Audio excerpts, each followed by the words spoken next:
entertainers have a chance to talk about themselves and their careers. Join us now for the next hour as we explore the marvelous industry of acting through actors and actresses from today's exciting show business world.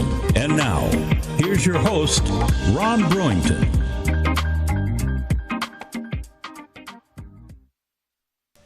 Hi, everybody. I'm Ron Brewington, and welcome to the Actor's Choice. Before we begin today's show, I'd like to take a moment to mention three members of the entertainment industry who we've lost in the last week. Percy Sledge passed on Tuesday, April the 19th. Prince died on Thursday, April the 21st. And last night, Billy Paul, me and Mrs. Jones, 81 years old, he passed. So we'd like to dedicate today's show for those three entertainers who gave us a lot of good work over the years, and we won't forget them. Our first guest today is a renowned entertainment publicist. He's worked at record companies, for individuals, for TV icons like Merv Griffin and David Frost. He's even been on the road with the group LaBelle and others during their breakout years. He's now a very successful independent publicist here in Los Angeles, California, for over 2 decades. Please welcome, if you will, Kenneth R. Reynolds. Kenneth, thank you so much for coming, sir. Ron, thank you very much for having me here. I feel a little awkward here. As you mentioned, I've been a publicist for many years, and I'm so used to bringing artists to situations like this and sitting on the sidelines and guiding them and directing them and making sure they say the right things. So I'm a little uncomfortable here because nobody has been guiding me and directing me, so I don't know what's going to come out of my mouth today. Well, you just do what you do, and let's just be comfortable because you're doing fine, sir. All right, thank you. Glad to have you. Very glad to have you. I'm very pleased. Where'd you come from? I was born in Chicago, Illinois. Chi-Town. Chi-Town, long before it was called Chirac. Although the climate wasn't that much different. It was during the heyday of the Blackstone Rangers. It was also probably the most racially polarized place that I have known in my lifetime. You know, Polish people lived here, black people lived here, Italian people lived here, Jewish people lived here, and there was not any commingling. I think the first and only time I was called a nigger by a non-person that looked like me was in Chicago. But it was home is where my family was, and I have very, very fond memories of Chicago. I left Chicago when I was 18. 18, and I moved to New York. And what did you do when you went to New York City? I went to New York with all of my Diana Ross and the Supremes albums and my hi-fi. You know, it's hi-fi, not stereo. It's a little box.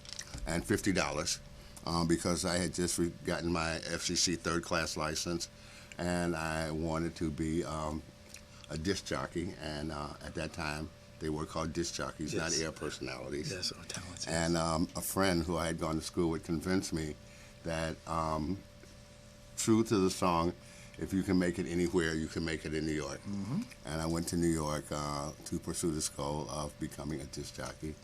And my first day in New York, my friend was working as a page on the Merv Griffin show. And a page is someone that you answer the fan mail, you send out tickets, you go get Merv's shoes, shine, you go and buy sheet music, you go and pick up lunch for the crew. That's what a page does. And he was working as a page there, and I took a cab. I spent $25 of my $50 to take a cab to the little theater right next door to Sardi's on 44th Street, the world-famous Sardi's. And so now I had $25. But when I got there, he had gotten a promotion from being a page to a production assistant, which is a glorified page. And when he introduced me to the guy who ran the box office and told him I just moved from Chicago, that moment I hadn't been in New York 2 hours. The guy said to me, "Would you like a job?" And I'm like, $25 in my pocket? Yeah, I would like a job. I need a job, yes. And he said, "Could you be here tomorrow morning at 9?" And I said, "I'll tell you what, I'll be here at 8:45. Just to be sure. Just to be sure. Well, I came from that old school background where I was used to working. I worked, and I paid for my own education. My mother, there were 3 of us. My mother worked very hard. And at a very early age, I was a contributor to the family, or at least to myself. I think I had part-time jobs from the time I worked. In fact, I did. I worked for a newspaper part-time when I was in high school. So I was able to buy my own books. I was able to contribute to buying my own clothes. I was a significant help to the household. So I learned to appreciate independence. I think probably more than anything else, I love the fact I didn't have to go ask, about an allowance. I didn't have to ask for money to go on a date or go to the movies. I learned quickly, go and earn your own money. And it gives you a powerful feeling. Yes, it does. You're very independent. So I've been this way all my life. So. Well, thanks to your mother. Definitely. I owe her thanks for so many things. Her name is Harriet. Okay. Yes, Harriet Robinson Reynolds. All right. And I know we're going to digress for a minute, but my mother was growing up, my mother was a cook, like in just the local little restaurant, a cook. And then she elevated to like the next level. And then the next level, and then she finally worked at... I remember when she had her job in Chicago at the Shapery. The Shapery was the ultimate nightclub in Chicago. It's where Dean Martin, Sammy Davis Jr., Jerry Lewis, those people performed. I guess it was the equivalent to the Ambassador here, or the Copacabana in New York. Okay. And Sammy Davis Jr. was performing there. And of course, as the head chef, she prepared all the meals, or oversaw the preparation of the meals. And he loved the meal that she made for him. He went back to the kitchen and met her and gave her an autographed picture, and she brought home the autographed picture of Sammy Davis Jr. But we were kids. I'm like, well, did he give you money? All he gave you was his picture? But from her, I developed and learned one of my passions. My friends tease me about being such a finicky eater, but I learned to cook for my mother. So that's, and then when I moved to New York, I used to spend my Sundays, I would call my mother and ask her how to make something that I had enjoyed growing up. And I'd spend an hour or two on the phone every Sunday. And she's talking me through making beef stroganoff or veal bordelaise or shrimp curry or something like that. God bless your mother. God bless her. God bless her. That was a good habit to have, because I can cook anything I want right now. Okay. So now you're in New York City now. You left. I am in New York, and I'm Chicago, working for Merv Griffin. Merv Griffin. The producer's secretary calls down to the box office one day and tells the box office manager, I need a page who can type. So he yells out, can any of you guys type? And nobody said anything. And I said, well, I can type 120 words a minute. He goes, you type 120 words a minute? I said, yeah, I do. I said, I take shorthand too. Do you remember shorthand? Yes. Okay. I said, symbols. I take shorthand. I said, in fact, I take both shorthands. There were two. There was one called Pittman and there was one called Greg. He says, you do? I said, yeah. So he said, well, go up and see the producer's secretary. So I went up to see her, and I told her, I said, yes, I type. And I said, I also take shorthand. She says, you do? She says, which one? I said, both. And she looks at me, and I'm like, what am I, 18, 19 at the time? I said, yeah, I take Pittman and I take Greg. So there were some forms that you had to do for each program, and they were behind in the forms. One was called the cue and timing sheet, which was a breakdown of what took place on the show. Merv comes out at 9 o'clock. He speaks for 5 minutes. There's a commercial for 3 minutes. Then he introduces Ron Brewington. Ron Brewington talks for 5 minutes, commercial. And it's just a form. It's called the cue and timing sheet. I don't know if they still use those today. Something similar. Yeah. Something similar. It's probably got a new name. Yes. And the other form was a music clearance sheet, just like the opening intro that was played when you announced the show. On a talk show, when you're introduced, the music is played. When someone walks off, they play music. Every time that music is played, no matter how long it is, it has to be cleared. Right. And the person who wrote and published it has to get paid. Right. And it has to be submitted for every show to ASCAP to BMI. They were behind about 60 or 70 shows, so it was subject to be fined at any moment. And it was all handwritten there, and someone just said, type it, transcribe it. So that's what I sat and did for a couple of weeks, and they were very impressed with me, and the secretaries, and they saw that I had a few skills. And when their bosses went around, they started taking extended lunch breaks and having me answer the phones and cover for them. And I guess I proved to them that I could do this, so they started putting more and more work on me. So gradually I sort of ceased becoming a page, because whenever I came to work, the producer's secretary would call, "Oh, send Reynolds up here. Send Reynolds up here." And then they would have me doing all their work. But this is what happened. One day, Merv's secretary was sick, and they had a temp come in.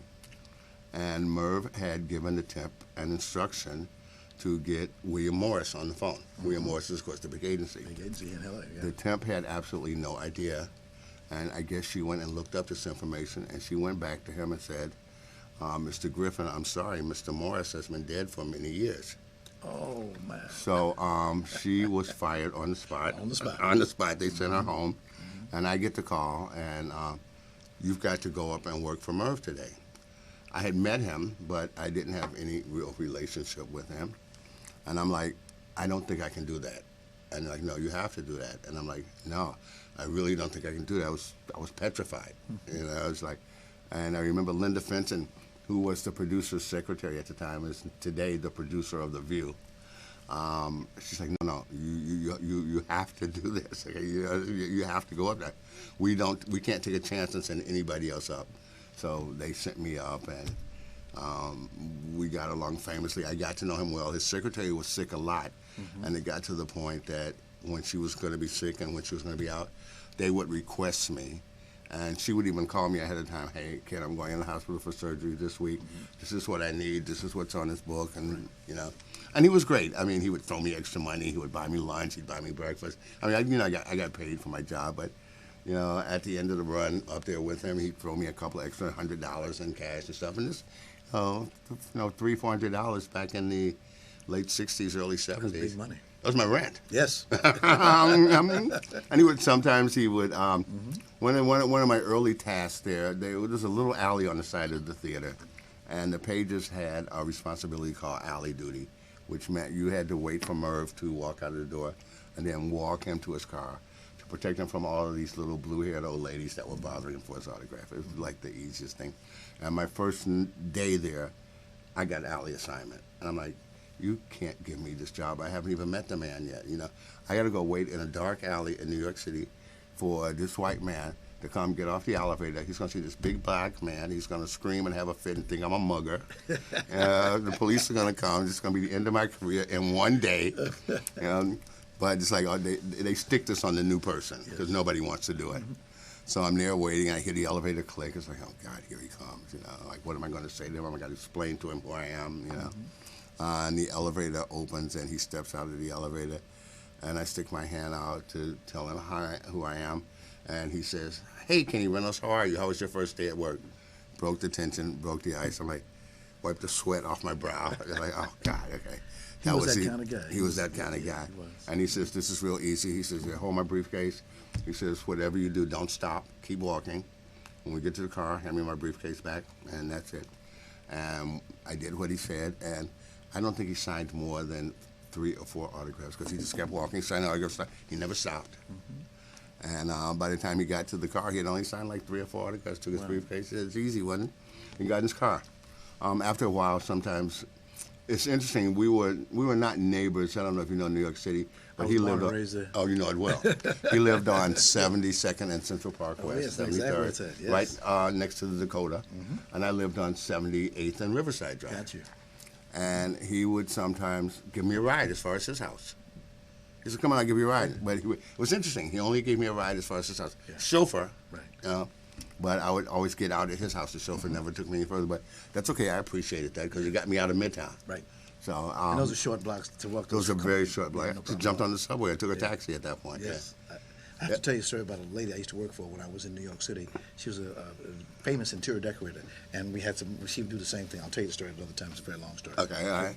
So because look at the clock. Well, with Merv, eventually you guys left. Y'all broke up. We didn't. Merv Griffin was produced by Westinghouse Broadcasting Company. CBS decided they wanted to compete in late night arena, Right. and they offered Merv a contract for a late night show, which meant moving him to California. California. Yeah. They did not allow him to bring his staff with him. Right. And the way the situation was, I was not a Merv Griffin Show employee. I was a Westinghouse Broadcasting Company So you employee, couldn't go. which was a producer of the show. So there was no chance that I was going to go because very few people who worked on the Merv Griffin Show came. But Westinghouse Broadcasting Company cut a deal to bring in the Englishman David Frost. And that worked well for me because I stayed right on the show. Right. And the English producers that came were very curious. They were very interesting. They did not really know the American market that well, and they were very interested in exploring lots of different things, and they were very open to a lot of ideas. So now I am no longer a page, but I am actually a bona fide production supervisor at this time. Okay. I am scheduling the cameraman, I'm scheduling the stage hands, and the box office manager, that whole crew. Those people are now reporting to me. Gotcha. But I've gotten this interest in becoming a talent, they're called talent producers, segment producers. Then we'll call talent coordinators. And I wanted to be a talent coordinator. I ended up with this phone call one day. Some furrier on 7th Avenue wanted to do a fashion show. They wanted to bring their fashions there, and they pay, and they wanted a spot on the show. I don't remember how I really got the call or how it ended up because this was not in my area, it's not in my arena.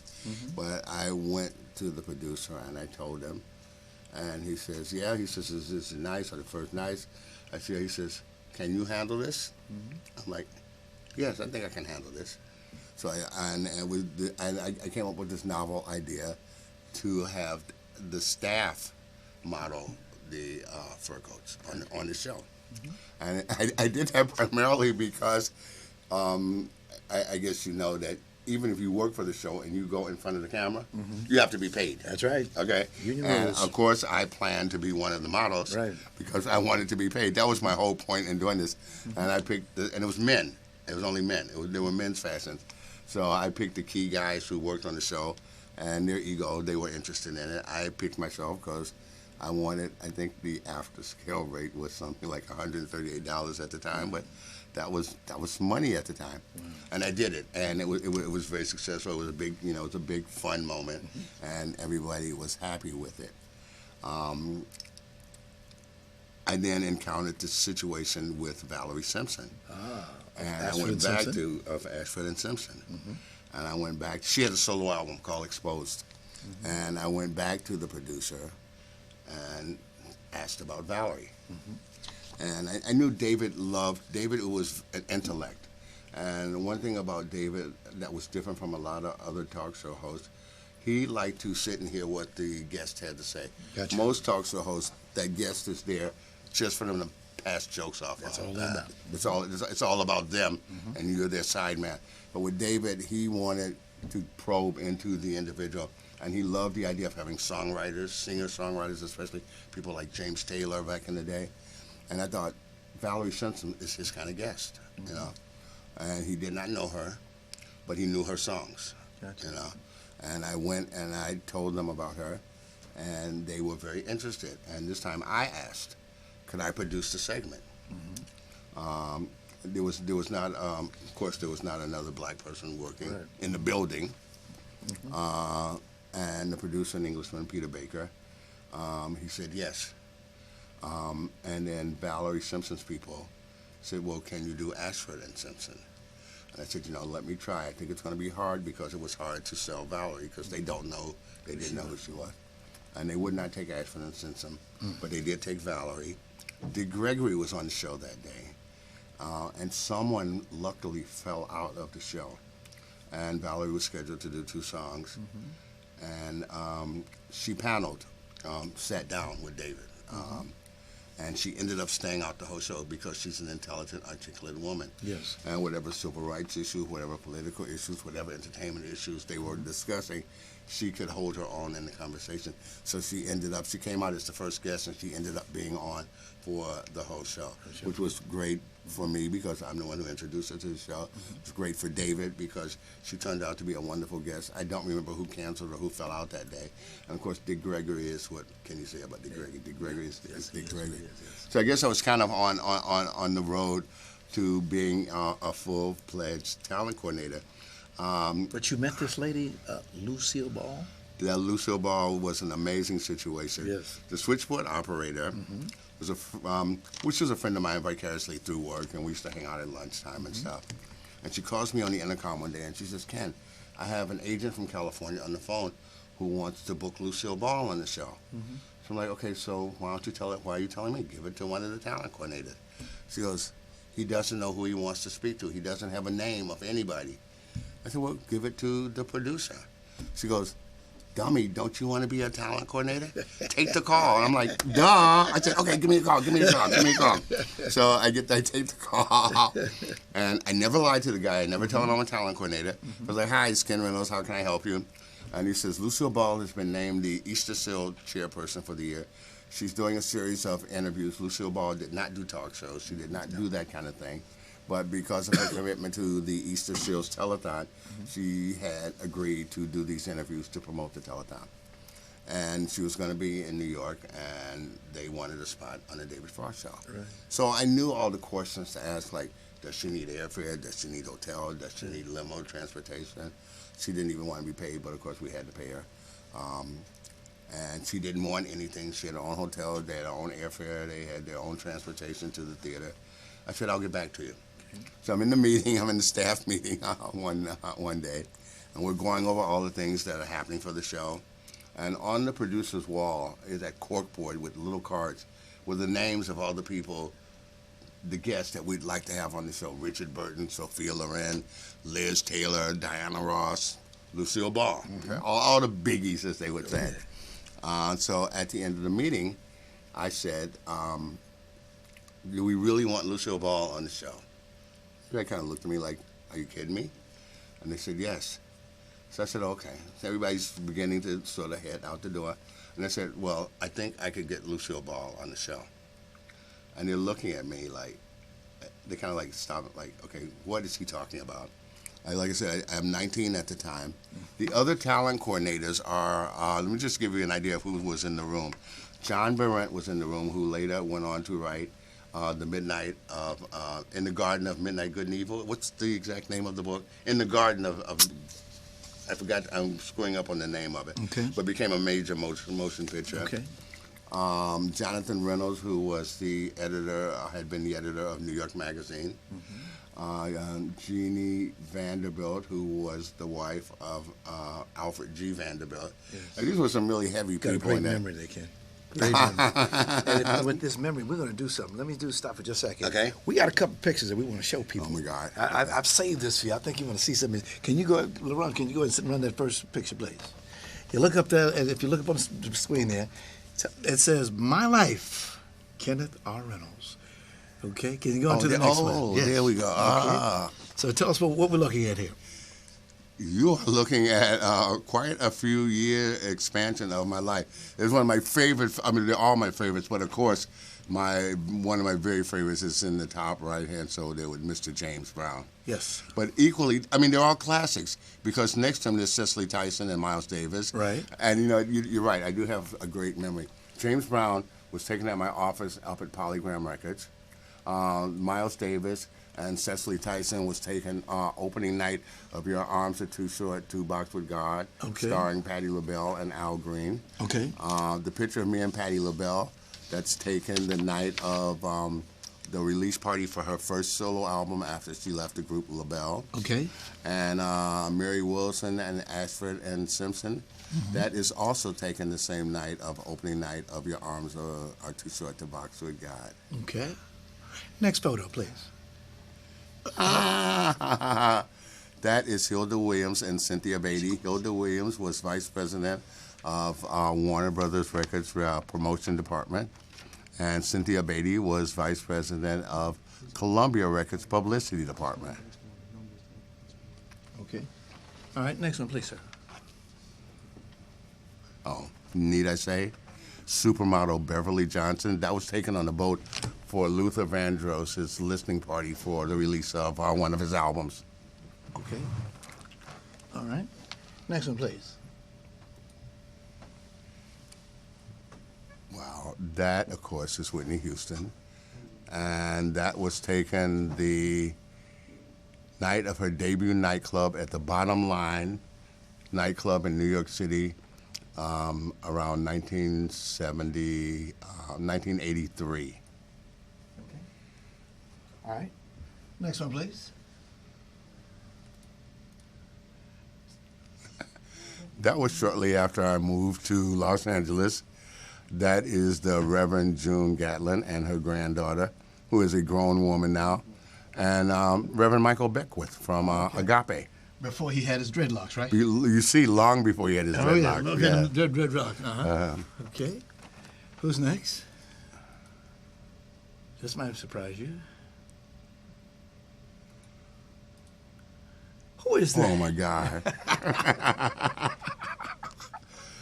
That is me at my 8th grade graduation. I guess I was 12 years old. Uh-huh. And my friend Candace, she taught me how to smoke cigarettes. I had a cold one day, and she told me to smoke a Salem, and it was good for a sore throat, and I could strangle her because I've been smoking cigarettes ever since. Gotcha. That's my memory of her. Gotcha. Next one, please. Oh, that's my mother. That's me and my mother. How old were you in that picture, sir? 17. I was working as a cashier at Walgreens and attending Loop College. And actually, I just tell you something funny about this story. A friend of the family's was getting married, and I was at work, and I couldn't get off work. So my mother and I concocted this scheme. You'll find out maybe through the course of this interview. My mother and I were very close. So my mother we concocted this scheme that she came rushing into Walgreens. She's a drama queen, too. She came rushing into Walgreens, and she knew my boss. And she goes running in the box. She's like, Mr. Pico, Mr. Pico, Mr. Pico, where's Kenneth? I need my son. I just had an accident, and I need him, you know. And Mr. Pico comes to get me. He says, your mother had a car accident. She needs you. So I had on my little red Walgreens jacket. So I go out to the parking lot, and I take off my red Walgreens jacket, and I put on my suit. And me and my mother go off to the party. Next photo, please. Wow. Well, that is on the left, of course. That is Duke Fakir from the Four Tops. And on the right, the gentleman is Chip Taylor, who was vice president of A&R for Polygram Records. And if he looks familiar to you, it's because he's John Voight's brother. That's right. Sure does. His face, yes. Okay. Next photo, please. Vicky Wickham. Vicky Wickham was an English woman who produced a TV show called Ready, Steady, Go in England.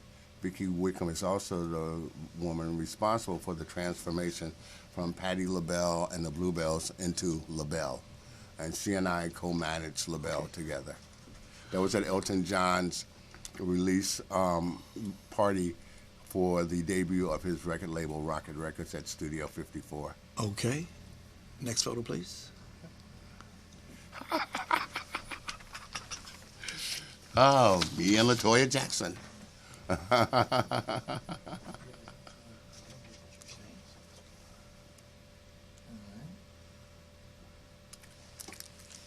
That was taken in my office at Polygram also when I worked a record. Can you feel the funk? Okay. All right, next photo, please. Who is that? That is the man. That's Mr. Johnny Cochran. Yes. We were in Aruba at the Black Entertainment Sports Lawyers Association conference. This was during the O.J. trial, and he and I are headed to the ballroom where he is about to conduct a press conference. You know, it's interesting that they just did a recent show about O.J. Simpson. They brought it back for another generation who they don't know that much about the O.J. Simpson. And the show was absolutely amazing. Courtney Vance. Oh. I mean, it will be criminal if he doesn't win a bunch of awards for this. Yeah. Thank you. It was amazing. Yes. Next one, please. LeBaron Taylor. Oh, you know LeBaron Taylor? Yes, oh my God, that's yes. LeBaron Taylor. Now, okay, you stumped me on this one because I do, of course, know LeBaron Taylor, and I do know Janice. Mm-hmm. Oh God, Janice Anderson, Lowe Gilbert, Lithcott Hill. Gotcha.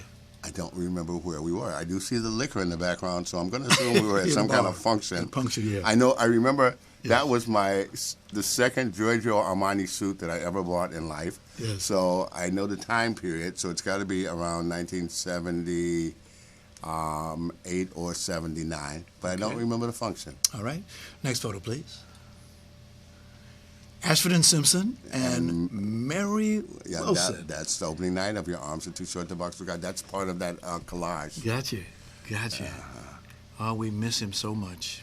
He was a great singer. He was a great singer, and Yeah, he was a really wonderful human being. Yes, he is. Someone asked me, was it you? Someone asked me today,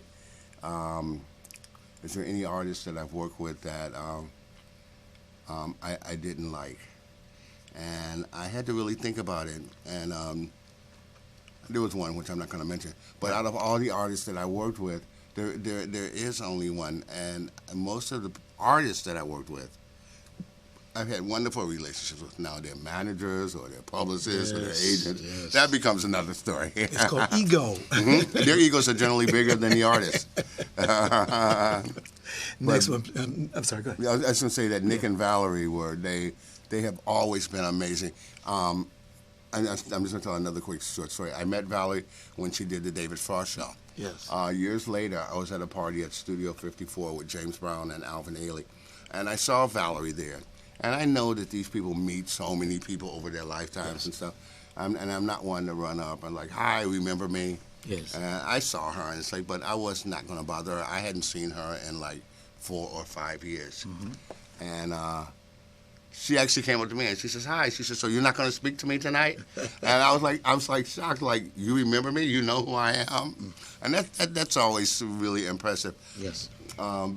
We were talking about Lucille Ball. I can just say anything I want to. So let me just warn you. I did an interview with Kashif. Mm-hmm. And Kashif asked me one question, and I rambled on for 2 hours. So you have to jump in and stop me at any time because I get this nervous chatter, and I just keep talking and keep talking, and I like ramble on and on and on and on and on and on. But with the Lucille Ball situation, so everything finally worked out that Lucille Ball agreed to do the show.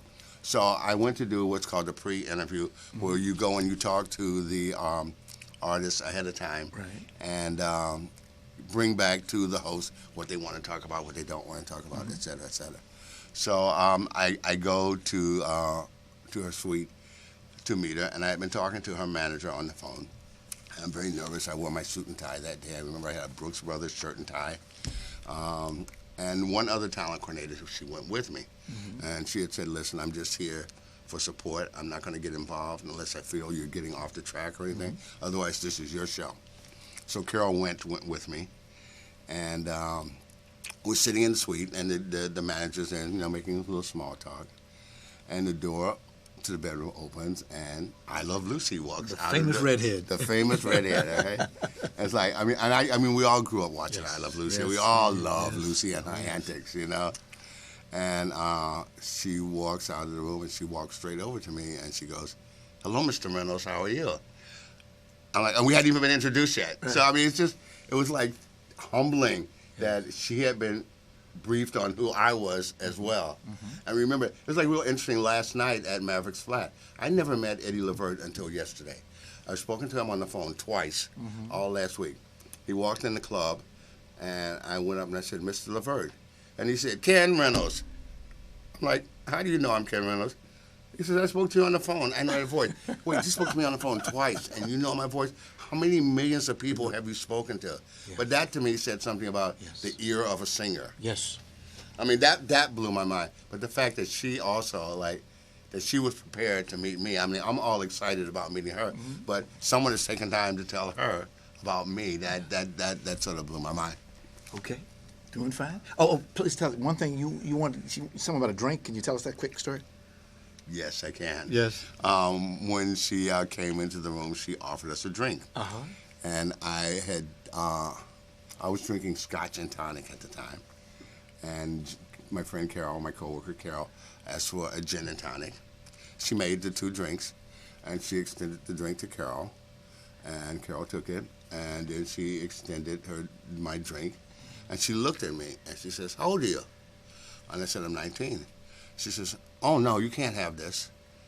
I said, oh, yeah, I said, I can. Drinking age is 18 in New York. Yes, it is. She said, it may be 18 in New York, but it's 21 at my suite. She says, would you like a pop?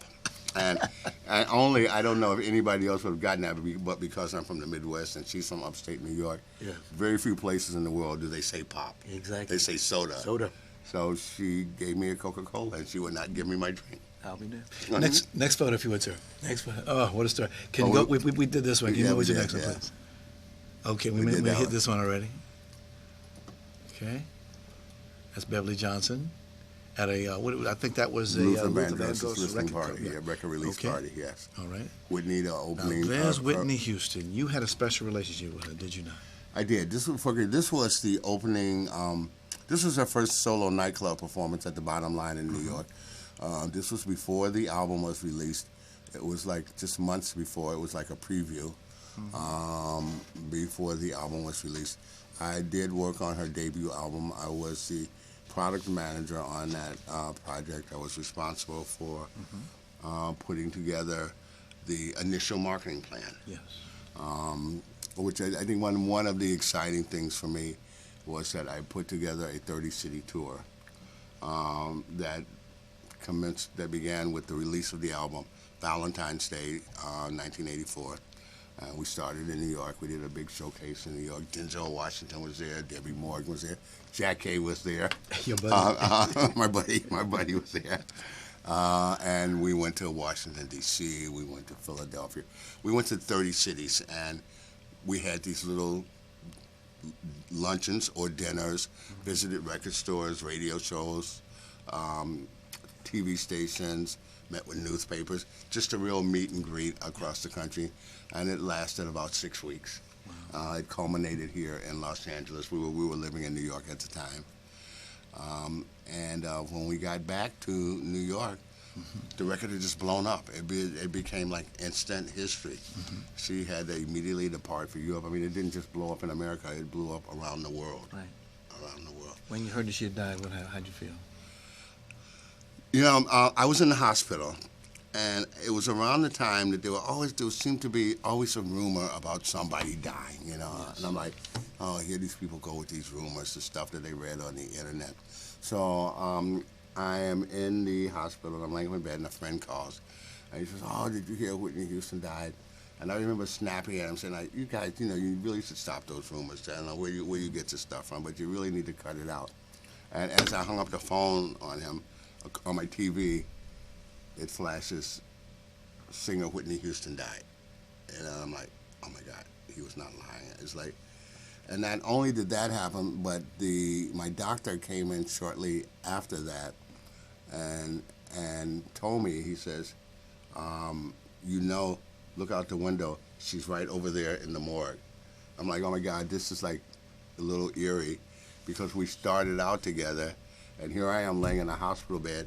I don't know if you know Keck Memorial Hospital, oh, yes. But from my room, I could look out, and I didn't know that building was the morgue until he told me. But he said, that's her body is over there right now. It was a very sad day. Yeah. It was a very sad day. Yes, indeed. There have been, unfortunately, too many of them lately. I was talking to a friend, Prince, and Natalie, my very dear friend, Natalie Cole, and Maurice White, and Fry from the Eagles, and you mentioned Billy Paul and Prince and Percy Sledge, and the list just keeps going on, and it all seems to be like, most of these have been this year. Yeah. I mean, Natalie, I was out New Year's Eve. I was at a club at Mavericks, and around 12:30 a.m., so I guess it was New Year's Day, I got a phone call that told me about Natalie, and I nearly collapsed when I heard that, because Natalie was my very dear friend. Yeah. As you know, Natalie had a kidney transplant several years ago. Yes.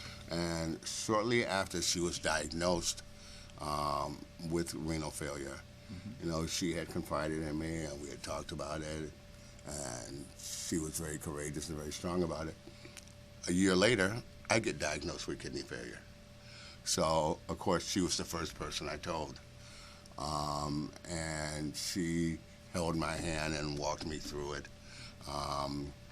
She obviously had access to a lot of things that I did not have access to. And she made phone calls on my behalf and hooked me up with some nephrologists that, one, I could not afford to see, and I probably would have never been able to see, to help my condition reach a level of comfort, and being able to survive as much as possible under the condition. So she was on the road. After she got her transplant, yes. I have a client that I work with often in Morocco, and I get to take people on trips with me. She was supposed to go with me on one of the trips to Morocco, but she got this gig in Seoul, in Korea. So she said, I can't go, I got to get this job in Korea, and it kind of happened at the last minute. So she went to Korea. But while she was in Korea, she got the call for her transplant because a fan of hers daughter was dying, and the mother donated the dying daughter's kidney to Natalie. And when the person dies, you have X number of hours to use the organ. So she had to actually cancel her concert in Korea and fly back to LA and go and receive the transplant. And that would have happened at the time we were in Morocco. Actually, I was in Morocco, but she wasn't. Can you give us photo number 24, please? Number 24. LaRon. Yeah. God, we need to bring. Okay, this is something special that you do. A lot of folks don't know this. This is where you put your hand on something. It's called the Faith Awards. This is the Faith Awards. This was an absolutely amazing one. This was the third event.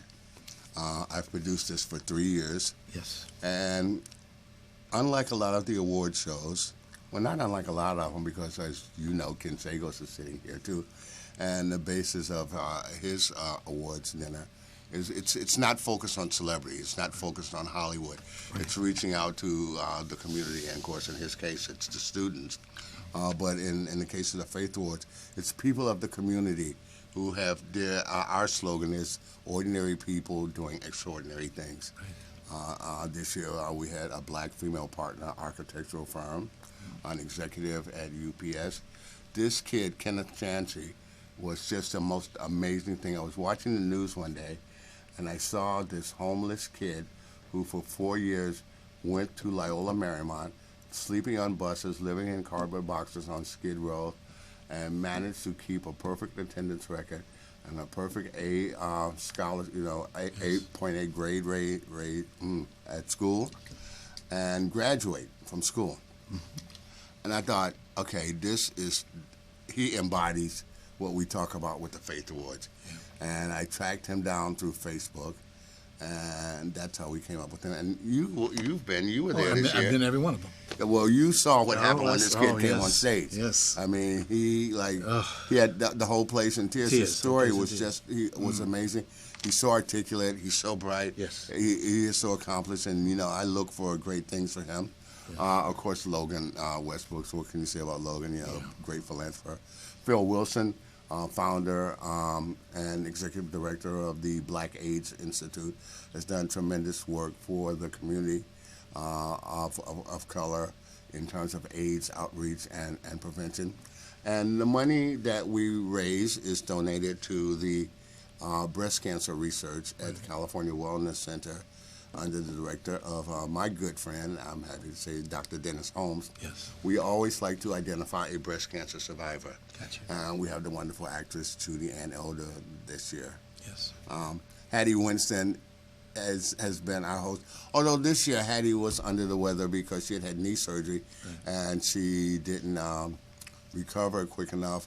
But at the last minute, Margaret Shug Avery, and Ro Brooks from the Haves and the Have-Nots pitched in and saved the day for us. They did a wonderful job.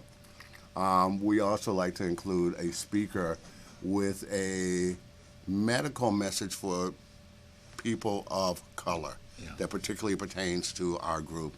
And I guess it gets very personal because Dr. Vincent Rowe is my surgeon. Can you take us to number 27, please, sir? Number 27. Okay, this is a special picture. Yeah. Kenneth Reynolds. That's you. me. That's you, my brother. That look on your face, as long as I've known you, a long, long time. I've known you here. You're a dedicated man. You really take care of your customers, your clients. I know last night you had Eddie Levert over at the Mavericks flat here in Los Angeles. It was standing room only. Folks was fighting to get in. But Kenny Reynolds, you've done a great, great job. Listen, we're out of time right now. I hate to say this to you, but we got to bring you back again because we need another 2 more hours to talk about. I told you to ask me one question and I'd talk for 2 hours. My brother, thank you so much for coming here with us. And do come again. God Well, bless you. And thank keep you very on much for going. having me. My pleasure, I'm sir. very humbled, and I appreciate being here. Okay. Hope I you didn't so talk much. too much. Please. Yeah, the words of wisdom out your mouth, man. From your voice to my ears and our ears. Thank you. Thank you, sir. Thank you. Okay. We're going to, can you put up the slide on the GBC, please? We're off. Yeah. Okay. I can get up? Yeah. Oh, God. Okay. World won't get no better if we just let it be. Hello you all, my name is Evrion Ferris and I am a Giving Back Corporation scholar. I am a recent graduate from the UCLA where I received my Bachelor's of Arts in Sociology. The Giving Back Corporation is not only a growing foundation but is also a support system and family of financial assistance to myself and other students in need. So if you could please give anything, whether that be a dime, a nickel, or anything of your prosperous donation of benevolence, it will be awesome and great. And thank you and hope to hear from you all soon. Hello, my name is Davion Swan and I am a recipient of the Giving Back Scholarship. Giving Back Corporation not only helped to fund my education at Loyola Marymount University, but it helped to frame my life's work. And now it's time for me to give back to the community from which I came. I'm asking you to help me in this journey. Giving Back Corporation does not pay any salaries, but it helps those who are in need. Please help me in assisting those who are in need in their educational future. Thank you. Hi, my name is Darlington Ahiwe, and I am a 2006 recipient of the Giving Back Scholarship. I graduated from the University of California, Santa Barbara, class of 2010, with a major in business economics with an emphasis in accounting and a minor in philosophy.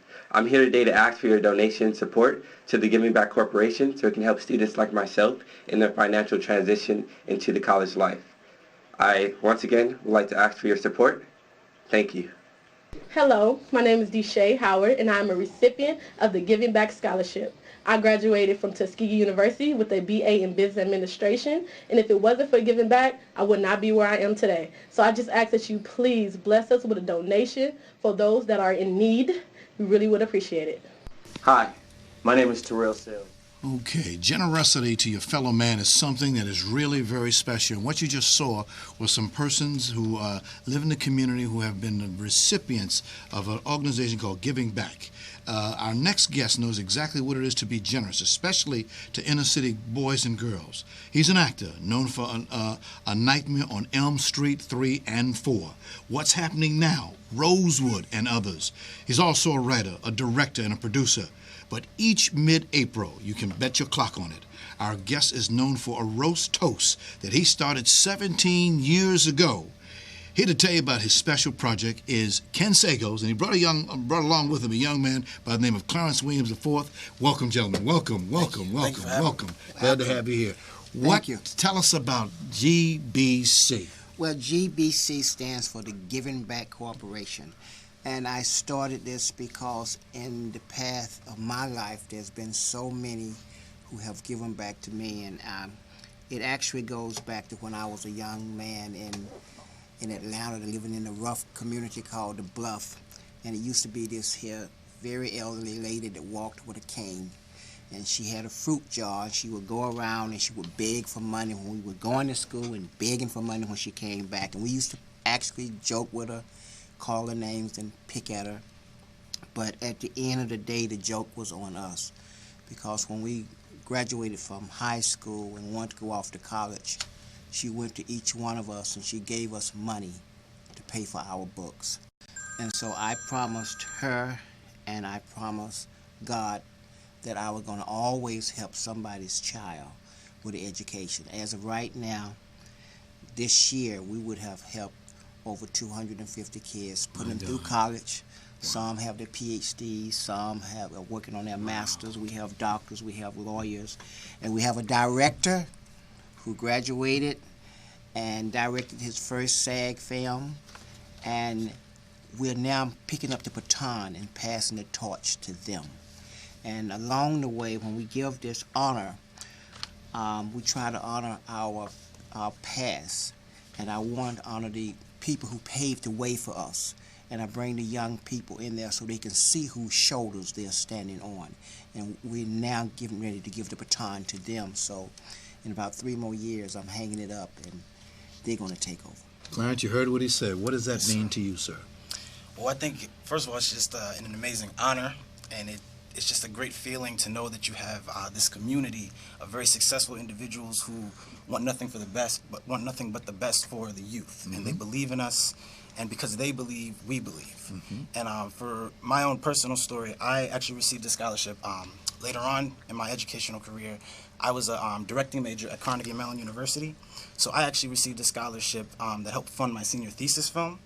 And I think because of that, it gave me the confidence and the strength, I believe, to go out and make my first feature film. Which I did a few months after graduating from college, and because I believed so much, I wanted to just go out and take my my filmmaking abilities to the next level, and I was also honored to have Mr. Sagoes appear in my film. Yes. So can't thank him enough for that, and I'm very excited to release it and see how it's received. You talk about excited, it excites me. I'm an educator, and when I see people of color, black men especially, going to school, realize that you got to have a degree these days. Right. When we came up, high school diploma was all you needed.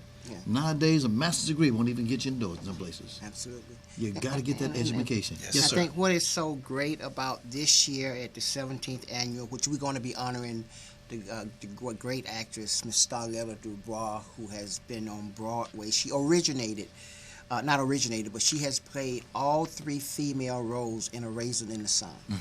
And then we have Mr. R. Scott, who's one of the most popular, sorted out black directors on TV today. Yes. And what is so unique this year is because many of the young people who have gotten the scholarships, they have come back to form the Giving Back Alumni Board. And they are coming back this year. One of the co-hosts is going to be a young man who got the scholarship who goes to Tougaloo College. Okay. So we're represented from, Howard is represented. A lot of the historical black colleges are recommended. And like I say, young men, particularly young men, I want them to be able to pass something down to them. And I do this because at the end of the day, I don't get finance, but I'm rich because I'm passing something on that was passed to me. And we've honored Miss Ruby D. One of the last appearances that Mr. Brock Peters and Miss Juanita Moore made was at the Giving Back event. And this year we're bringing in the godfather of black theater, Mr. Woody King. Yes. And we also bring in Mr. Wesley, Richard Wesley, Yes. who wrote, who's a phenomenal playwright who actually teaches at NYU now. So this is a family reunion. Gotcha. And that's what Miss Ruby D said. This was a family reunion to her. But you're a working actor. When do you find the time to do this? Hey, look at my car, but I enjoy giving back. I enjoy passing on what was passed on to me. And I was listening to Ken Reynolds talk about some of his stories, and of course I haven't been with Mr. Reynolds have been, but when I first came here, it was April the 13th. 1979, and I had only $113 in my pocket, and I got a job at Universal Studios, and that was the greatest thing that I ever could have done because I was a security guard, and I got a chance to talk to Alfred Woodard.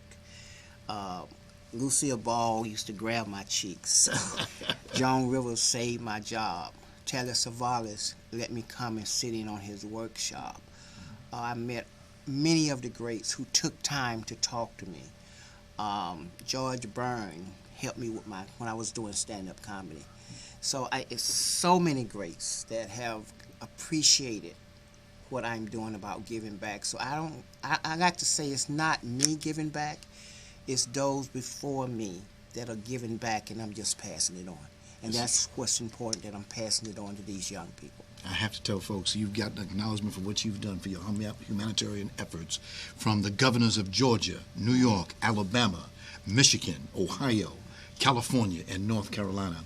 And also you've been praised by former President Bill Clinton. Yes. And, as you told me, Dr. Maya Angelou. Yes. Many people have come up. And Yes. when I look at the list of supporters that you have that help you out to do this, I mean, Hattie Winston, Charles Floyd Johnson, Don B. Welsh, Woody King, of course, Ted Ladd, Marla Gibbs, the list just goes on and Yes. on and on. it's so good that you as an actor use the people in your community to bring others to come. Now tell us about what's going to happen on the date, place, and time. Can you put this up for Laurent? Yeah.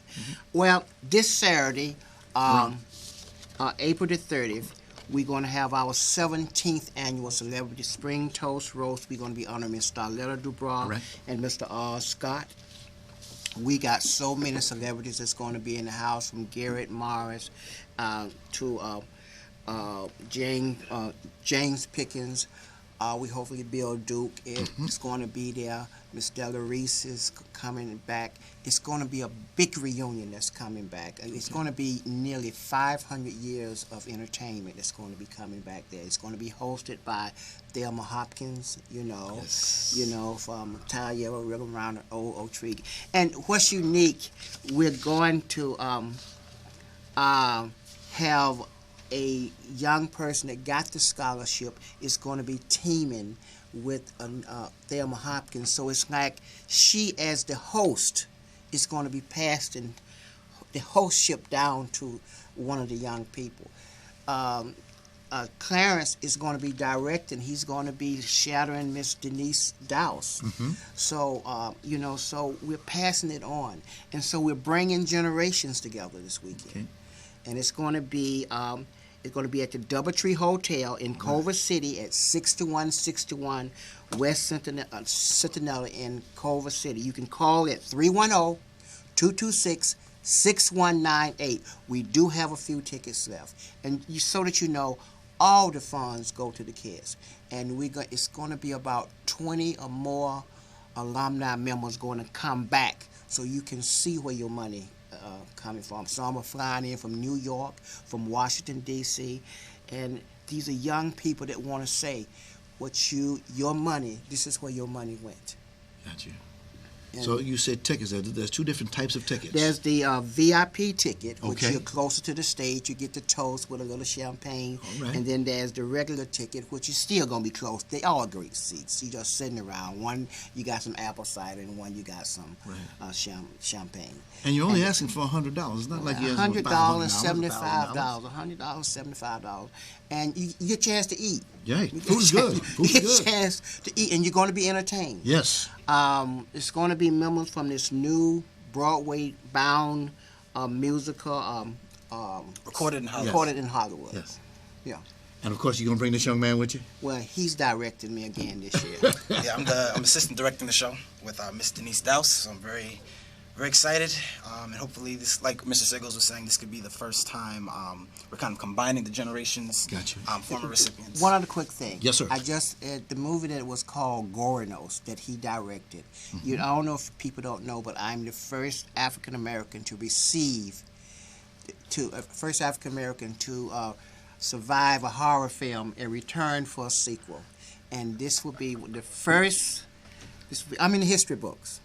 This will be the first horror film that I've done that we really want to do since this young man came along. It is a SAG film. I got paid. All right. A full-length SAG film. We went over to Miss Marla Gibbs' house, and she said, you know where I live. I need a job. Right. Because she sat right here in the studio. Yes. And I said to her, it's so good to see you. She said, yes, it's better to be seen than viewed. Yes. I was telling them how important it is that I want to train and give young people like him the opportunity, because I'm where I am because people gave me the opportunity. Amen. Well, we hope. Now, I hope everybody. Thank you all for coming today. Thank you. Get the word out there, folks. Tell your friends. There's still a few tickets still left. Yes. And we want to make sure that this is the best year you have, and every year after that, better and better and better. Because again, these young men and women, they're getting that education. They're able to compete equally in the world today. And you can see it. 310-226-6198. And Ken Reynolds is our publicist, by the way. Oh, yeah, I want to mention that.